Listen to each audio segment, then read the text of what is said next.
Le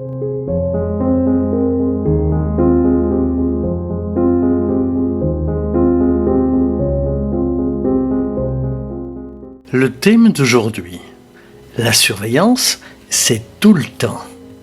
Ce programme a été enregistré à l'origine par Ricardo Mello de l'Institut Namasté le 3 novembre 2017. Les audios sont préparés par des volontaires de la Pilule de l'Évangile. Notre équipe de collaborateurs a toujours besoin d'aide. Soyez vous aussi volontaires de notre cause. Rejoignez notre page sur Facebook, Pilule de l'Évangile. Bonjour mes chers amis, bonjour et rebonjour. Nous commençons avec une grande joie, une autre pilule de l'Évangile.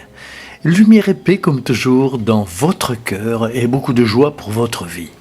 Nous trouverons une autre parole mémorable de Jésus dans l'Évangile de Matthieu, chapitre 5, verset 30. C'est un conseil providentiel. Avec toute sa sagesse, connaissant la loi de la vie, avec beaucoup d'amour, Jésus nous dit « Si votre main droite est motif de scandale, coupez-la et jetez-la. » Symboliquement, le Christ nous montre que chaque fois que nous prenons conscience d'un comportement ou de quelque fait qui nous fait chuter moralement, nous devons immédiatement prendre des mesures pour le changer, le transformer, afin que ce comportement ou notre façon d'être ne nous fasse pas grand mal. La loi de cause à effet est une réalité inexorable de la justice divine. Chacun de nous récolte ce qu'il a semé, même si souvent nous ne nous en rendons pas compte. Je sais qu'il est beaucoup plus facile de se plaindre de la vie, de se plaindre des injustices, de se plaindre de Dieu, comme le font beaucoup de gens, que d'avoir la maturité spirituelle pour constater qu'aujourd'hui, nous récoltons les fruits que nous avons semés dans le passé, que ce soit un passé de cette existence ou d'autres. En même temps, mes chers amis, nous plantons maintenant tout ce que nous allons récolter demain.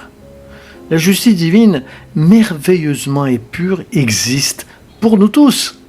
Si la justice humaine est imparfaite, ce n'est certainement pas le cas de la bonté de Dieu.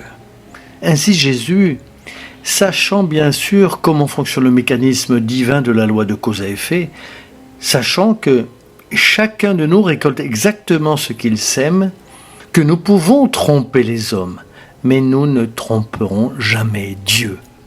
Et dit par la loi divine qui gouverne l'univers, faites attention.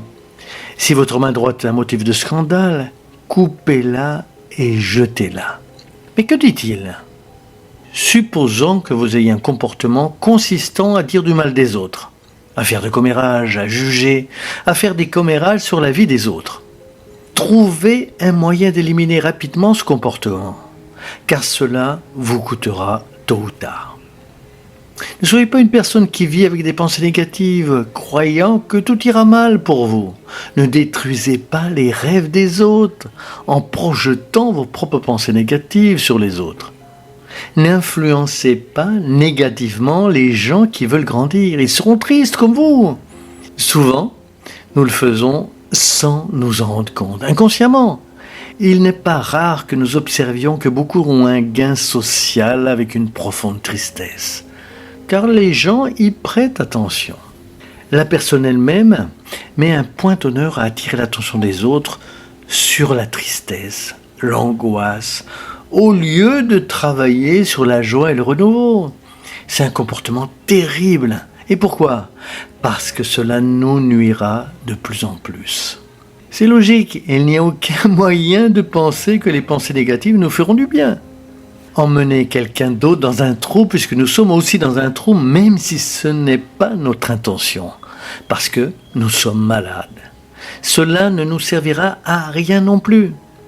La liste de comportements est énorme. Imaginez une personne menteuse, qui triche beaucoup, qui veut du sexe facile, que ce soit un homme ou une femme, qui trahit, trompe, détruit des familles à cause d'une expérience physique passagère. Pensez-vous que c'est un comportement sain et noble ? Que va-t-il en sortir ? Imaginez une personne qui, à cause de situations difficiles, aussi difficiles soient-elles, agresse, vole, maltraite. Imaginez simplement le niveau de conséquences spirituelles très graves que cette personne est en train de s'apporter à cet égard. Imaginez une personne agressive qui maltraite verbalement ou physiquement n'importe qui, que ce soit un père par rapport à un enfant, des hommes par rapport à des femmes, ou dans n'importe quel contexte. Bien sûr, il y aura un problème sérieux, tôt ou tard, dans cette vie ou dans une autre. N'ayez aucun doute.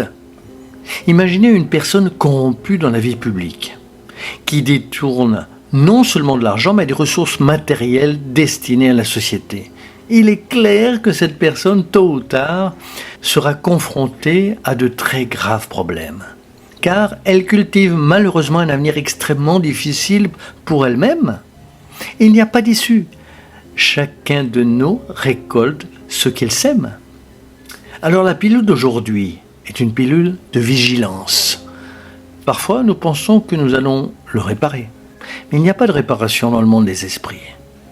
Parfois, nous essayons de tromper parce que nous avons réussi à tromper quelqu'un ici sur Terre. J'ai triché, j'ai trompé, personne n'a su ce que j'ai fait. Oui, je vais prétendre qu'il ne s'est rien passé. Non, mais c'est arrivé.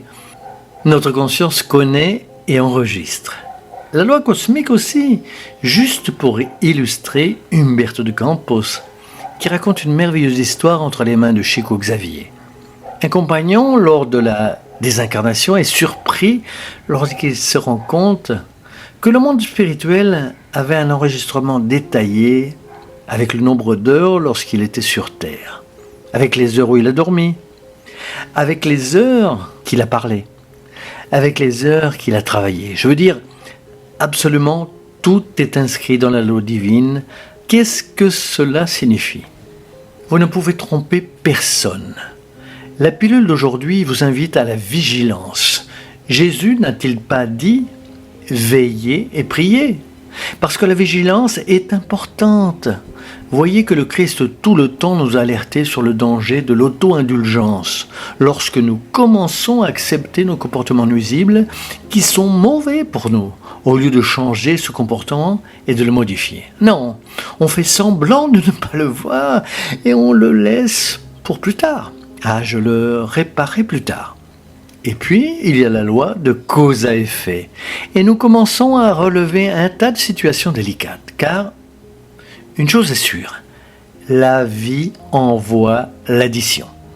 Si nous plantons une bonne graine, la vie nous enverra un arbre merveilleux à partir de cette bonne graine. Mais si nous plantons et cultivons une mauvaise graine, il ne sera rien de rêver, car nous n'allons pas avoir un arbre merveilleux. Cela n'a aucun sens, n'est-ce pas? Que Dieu vous bénisse et vous éclaire, que les bons anges de Dieu vous inspirent à observer et à modifier le comportement qui, selon vous, doit être modifié. Parfois, nous prétendons que nous n'avons rien, mais au plus profond de nous, notre conscience sait très bien que nous devons nous améliorer. Que Dieu bénisse tant de cœurs de chacun, qu'il vous bénisse tous, qui écoute la pilule et qui l'a multipliée en partageant avec tous les enseignements de Jésus. Merci beaucoup. Rappelez-vous, vigilance et attitude pour faire ce qui doit être fait, et cela vous libérera certainement de comportements et de conséquences que nous ne voulons pas. Restez avec Dieu, mes amis. Lumière et paix, et à bientôt, à très très bientôt.